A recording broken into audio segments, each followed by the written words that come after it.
candidata de Trump é eleita para a Comissão Interamericana de Direitos Humanos, órgão da OEA que analisa o caso do STF. Sim, gente, o Trump já ganhou o primeiro round contra Lula e o STF. Parlamentares envolvidos na empreitada das sanções contra o Moraes, ouvidos pelo UOL, não pelo Paulo, ouvidos pelo UOL, asseguram que tanto Trump quanto Rubio estão convencidos sobre a validade de punir o juiz da Suprema Corte. Sejam bem-vindos, o meu nome é Bruno, deixe o seu like e inscreva-se no canal.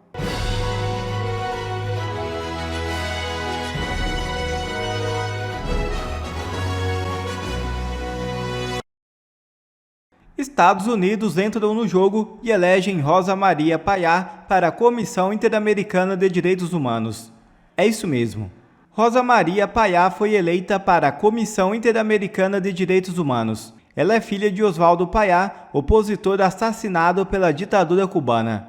É um fato marcante especialmente para a América Latina, que sofre com autoritarismos inspirados na ditadura cubana. Percebendo que tal inspeção na Comissão Interamericana de Direitos Humanos seria apenas uma enrolação, os Estados Unidos, que acompanham os últimos acontecimentos no Brasil, entraram no jogo para valer. Marco Rubio recebeu Rosa Maria Payá antes da eleição do novo responsável pela instituição e, com o apoio do secretário, ganhou a cadeira. Agora, o próximo passo é pedir uma reavaliação do relatório feito na visita e incluir no texto observações importantes que Pedro Vaca pode ter ignorado. Com um relatório mais preciso sobre abusos no Brasil, as sanções terão peso de tonelada. O ex-desembargador Deltan Dallagnol explica. Veja o vídeo. Donald Trump duela contra Lula e o STF em eleição da OEA, que é decisiva para o STF. Nesse nosso encontro com justiça, eu vou te trazer uma análise importantíssima sobre uma batalha que está acontecendo agora, nesse exato momento, e que é importantíssima para a nossa luta pelas liberdades aqui no Brasil. Eu vou te mostrar três coisas. Primeiro, que batalha que é essa? Segundo, quem foi que ganhou o primeiro round dessa batalha?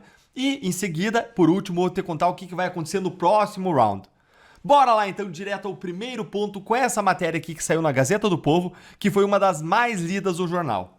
Governo Trump e Lula duelam em eleição da OEA que pode ser decisiva para o STF. É o seguinte, pessoal, está acontecendo agora uma votação lá na OEA, a Organização dos Estados Americanos, para definir quem que vai ocupar 3 cadeiras da Comissão Interamericana de Direitos Humanos, aquele órgão importantíssimo que está nesse exato momento avaliando as denúncias da direita aqui do Brasil contra os abusos do STF, contra o regime de censura de Moraes, contra a violação à liberdade de expressão. Foi a comissão que enviou Pedro Vaca ao Brasil para analisar o estado da liberdade de expressão por aqui. Essa comissão ela faz relatórios sobre violações de direitos humanos pelos países, inclusive violações à liberdade de expressão. Se você também acha que o Pedro Vaca, lá da OEA, ele está omisso, que ele já devia ter agido contra o Brasil faz tempo, você está entendendo agora a importância da eleição de escolher quem que vão ser os novos membros dessa comissão. Isso é absolutamente essencial para que o Estado brasileiro e o STF sejam repreendidos e punidos pela comissão no futuro. Se a comissão tivesse criticado os abusos que acontecem aqui no Brasil, poderia em seguida recomendar o caso para ser julgado na Corte Interamericana de Direitos Humanos. E a Corte, por sua vez, pode derrubar as decisões do STF e pode mandar o Brasil indenizar as vítimas dos abusos. Ela tem jurisdição para isso porque o Brasil, por acordo internacional, se submeteu à Corte. Você está entendendo o tamanho da importância disso? Atualmente, dos 4 membros que estão nos cargos, 2 são muito ligados à esquerda latino-americana e 2 são de perfil técnico. Por isso, é extremamente importante que agora, pelo menos 2 conservadores sejam eleitos para essas 3 vagas, para que a gente possa ter uma maioria contra a esquerda e ter alguma chance de sucesso lá na comissão.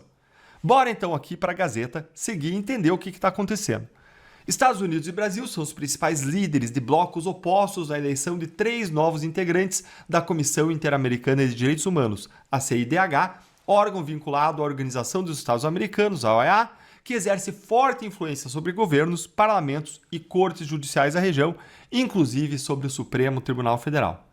Ou seja, pessoal, é Trump contra Lula e o STF. São 2 visões de mundo completamente distintas e que vão ser definidoras do nosso futuro. Se entrar alguém apoiado por Lula, a chance é imensa de passar pano para o STF. Se entrar alguém apoiado pelo Trump, muda completamente o cenário. Bora agora então para entender o segundo ponto que eu prometi para vocês. Quem que ganhou o primeiro round dessa batalha também aqui com uma matéria da Gazeta do Povo. Olha aí. Candidata de Trump é eleita para a Comissão Interamericana de Direitos Humanos, órgão da OEA que analisa o caso do STF. Sim, gente, o Trump já ganhou o primeiro round contra Lula e o STF. E uma das 3 vagas já está definida. Ela é da candidata do Trump e do Marco Rubio. A Rosa Maria Payá é uma ativista cubana que é uma crítica enfática, duríssima das ditaduras de esquerda como Cuba e é uma defensora intransigente da liberdade de expressão. E ela vai pressionar lá dentro da comissão por uma atuação mais firme na comissão nesses temas. Se você já está feliz que o Trump ganhou o primeiro round contra Lula e contra o STF, senta o dedo aí no like com força e vem aqui comigo, porque nem tudo são flores. Além da Payá, foi eleita uma outra candidata das Bahamas, menos conhecida, e para a última vaga, agora, o Lula e o STF têm um candidato com a missão de atrapalhar a direita. Vamos dar uma olhadinha indo aqui agora para o nosso terceiro ponto, que são os próximos passos, o que vai acontecer. Acompanhe aqui comigo, ó. O terceiro novo membro ainda não foi definido. O brasileiro Fábio de Sá e Silva. Fábio de Sá e Silva é conhecido velho nosso, já vou te lembrar. Indicado pelo governo Lula, tenta ocupar essa terceira vaga. Ele está em uma disputa com o mexicano José Luiz Caballero Ochoa, atual comissário da Comissão Interamericana de Direitos Humanos. No primeiro turno, nenhum dos dois atingiu os 18 votos exigidos para a eleição. Após 3 turnos adicionais, realizados com voto único por país, Sá e Silva chegou a 16 votos, contra 15 de Ochoa, com um voto em branco. Gente, olha, no cenário aí não tá muito bom. Esse Fábio de Sá e Silva é alguém que não pode ser eleito de jeito nenhum para essa vaga. A única coisa que você precisa saber sobre ele é que ele é autor de um estudo fajuto, mentiroso, sobre a Lava Jato, que eu já desbanquei em um artigo para a Gazeta do Povo. E sabe qual foi a resposta dele? Ele me respondeu com uma carteirada, se achando, porque ele escrevia para a Folha de São Paulo, enquanto eu escrevia para a Gazeta do Povo. E mais, Fábio é um apoiador e um colaborador do regime de censura do STF. Se lembra daquela primeira audiência no Congresso americano em que eu compareci junto com outros parlamentares brasileiros para falar sobre os abusos contra as liberdades no Brasil? Pois bem, o Fábio estava lá e disse para os parlamentares americanos que não existe censura no Brasil, que o STF agiu certo e que foi tudo feito de acordo com a lei. Ele não pode ser eleito de jeito nenhum para essa vaga. A nova votação para definir quem que vai ficar com essa terceira vaga vai acontecer só em julho. E para ter certeza de que você vai ficar bem informado sobre esse assunto, só tem um jeito: assinando a Gazeta do Povo, esse jornal maravilhoso que trouxe para nós todas essas informações e em que eu escrevo e com muito orgulho. Nunca imaginei que nós fôssemos chegar aonde nós chegamos. As minhas ambições eram até mais modestas. Eu falava para vocês, não, olha, a minha expectativa é que a gente vá conseguir uma audiência sobre o Brasil. Conseguimos 2. Olha, a minha expectativa é que a gente consiga um projeto de lei sobre o Brasil. Pum, conseguimos 2. Olha, a minha expectativa é que haja cancelamento dos vistos. Pum, o Departamento de Estado publica uma coisa até com efeito global, era para ser só sobre o Brasil, eles publicaram algo global. E agora, poxa, a expectativa era de que a gente consiga sancionar o Alexandre de Moraes. Eu sei, eu almocei na Casa Branca na terça-feira antes da audiência. Eu sei o nível no qual nós estamos. E eu nunca imaginei, hoje nós só dependemos do Trump e do Rubio. Vejam, eu vou citar uma reportagem do UOL, que foi até melhor do que a Folha de São Paulo. O UOL, que tem lá a correspondente internacional deles lá em Washington, diz o seguinte, é o UOL, não sei se tem o UOL aí, Bruno. Coloca aí, ótimo. Vejam o que o UOL está dizendo. A reportagem do UOL é melhor do que a da Folha, inacreditável. É factual. Diz assim: parlamentares envolvidos na empreitada das sanções contra o Moraes, ouvidos pelo UOL, não pelo Paulo, ouvidos pelo UOL, asseguram que tanto Trump quanto Rubio estão convencidos sobre a validade de punir o juiz da Suprema Corte. A aplicação da lei Magnitsky dependeria meramente de superar os entraves burocráticos e falta de prioridade do assunto em um mundo conflagrado. Meu Deus, o UOL tá fazendo tic-tac? O Paulo Figueiredo convenceu o UOL, que é o veículo de imprensa mais à esquerda do Brasil, dos grandes portais, que eu tô fazendo o tic-tac, a fazer tic-tac pro Paulo Figueiredo. Ou seja, o sujeito tá passando a mão no saco, tá sentindo 4 bolas e chaçando o Superman, o supermacho. O UOL diz conversão com congressistas americanos. O Olavo de Carvalho chama isso de síndrome do piu-piu. Né? Será que eu vi um gatinho? Ah, eu acho que eu vi um gatinho, sim. Hein? Porra, o nome do jogo é persistência. Não, mas Paulo, e semana que vem não tiver saído, não. Semana que vem a gente vai buscar outras formas de ação. O trabalho de bastidores continua, a gente não vai descansar enquanto o Alexandre não for sancionado. O que nos ajudou essa semana? O julgamento do Marco Civil, que atrai atenção para a censura crescente no Brasil. Mas a gente tem 90% do trabalho concluído. Só falta o Trump e o Rubio pegarem as suas canetas BIC. A caneta BIC é do Bolsonaro, do Trump e o Rubio deve ser um plano, sei lá. E eles vão assinar um papelzinho. E na hora, isso pode acontecer a qualquer momento, pode acontecer inclusive enquanto eu estou fazendo o programa. E nós, mas isso não vai acontecer. Não vamos parar, não vamos precipitar e não vamos retroceder. É guerra total e nenhum passo vai ser dado para trás. A única coisa que eu prometi a vocês, e eu continuarei prometendo, é que nós vamos continuar brigando. E eu digo, até agora, se você olhar o mapa da guerra, e você olhar o fronte norte dos Estados Unidos, que em 2022 foi o fronte que deu a vitória ao Lula, foi o fronte que permitiu que o Alexandre desse o golpe no Brasil. Olhe o fronte dos Estados Unidos e veja o quanto do território inimigo nós já ocupamos. Vou chamar aqui o general de exército Eduardo Bolsonaro e o general de divisão Paulo Figueiredo. Quanto que nós já entregamos a vocês? E eu acredito que a gente vai entregar a vitória completa aqui nesse fronte. E o UOL acredita que a gente vai entregar a vitória completa nesse fronte. E podem ter certeza, nós sabemos que o Alexandre vai continuar dobrando a aposta. Ninguém nunca imaginou que o Alexandre fosse retroceder. Nós contamos com isso. Nós contamos com isso. Chris Smith, inclusive, mandou uma citação aqui para a imprensa, né? Uma declaração para a imprensa, que eu acho que não saiu em nenhum lugar ainda. Diz o Chris Smith, palavras do Chris Smith: nos últimos 18 meses, ouvi as histórias de muitos brasileiros e brasileiros americanos que sofreram com a repressão transnacional promovida pelo governo do Brasil. Algumas dessas pessoas estão no exílio nos Estados Unidos, e mesmo assim, o atual governo brasileiro utilizou diversas táticas para alcançá-las aqui com um longo braço de sua injustiça. A administração Biden foi, no mínimo, cúmplice nesses ataques aos direitos humanos, ao financiar ONGs que promoveram a censura no Brasil. Tenho confiança de que a administração Trump irá sancionar a repressão transnacional praticada pelo governo do Brasil.